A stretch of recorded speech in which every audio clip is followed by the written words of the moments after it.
Good evening mga kabruha. Magluluto muna tayo ng meatloaf kaya wala pa tayo sahod.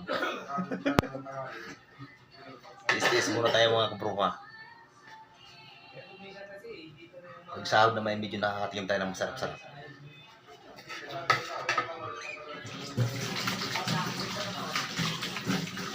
Yan lang ang buhay construction mga kabruha. Kailangan marunong kong mag-adjust. Kaya pag puro sarap, naku po, lalo ka makakalbo. Dito muna tayo ngayon mga kabruha.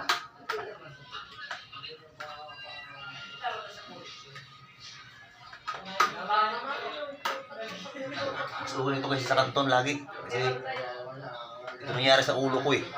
Ito panay kanton ako. Naku po. Dalagas, aray ko.